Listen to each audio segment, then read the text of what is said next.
जीबा के घर एक के बाद एक बच्चे पैदा होते हैं, पहले एक बेटा और फिर 3 बेटियां। अब जीबा की हालत ऐसी हो जाती है कि वह जामी से अलग होने की हिम्मत नहीं कर पाती। इसी वजह से वह अपने पिता से कहती है कि शायद अल्लाह चाहता है कि मैं पूरी जिंदगी जामी के साथ ही गुजारूं, इसलिए आप तलाक का केस खत्म कर दीजिए, क्योंकि मैं अपने बच्चों को उनके पिता से अलग नहीं करना चाहती। जीबा कहती है कि जब ये बच्चे बड़े होंगे तो मुझसे पूछेंगे कि उनके पिता कौन है और मैंने उन्हें क्यों छोड़ दिया। मैं नहीं चाहती कि मेरे बच्चे बिना पिता के बड़े हों। यह सुनकर जीबा के पिता चुप हो जाते हैं और वक्त यूं ही बीतता चला जाता है। आखिरकार वह दिन भी आता है जब जीबा के पिता इस दुनिया से चले जाते हैं। जीबा की आंखों में आंसू भर आते हैं। उसे ऐसा लगता है जैसे उसका आखिरी सहारा भी उससे छिन गया हो। पूरे घर में सिर्फ जीबा के पिता ही थे जो उसे जामी की ज्यादतियों से बचाते थे और अब वह इस दुनिया में नहीं रहे। समय के साथ जीबा का बेटा और उसकी 3 बेटियां बड़ी हो जाती हैं।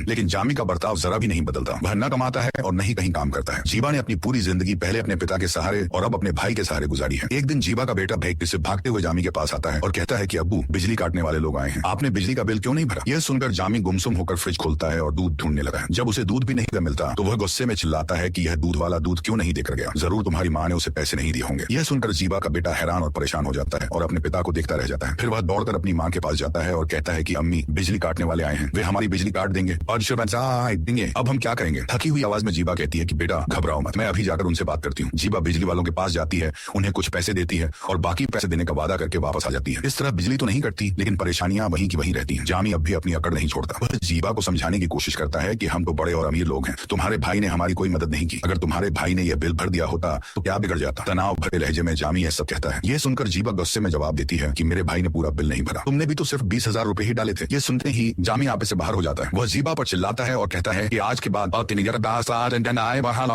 अगर तुमने मेरे सामने मुंह खोला तो मुझसे बुरा कोई नहीं होगा। जीबा की आंखों से आंसू बहने लगते हैं। उसे अपने पिता की याद आती है। वह दिल ही दिल में सोचती है कि काश उसने पहले ही जामी से तलाक ले लिया होता, लेकिन अब इस सोच का भी कोई फायदा नहीं रह गया।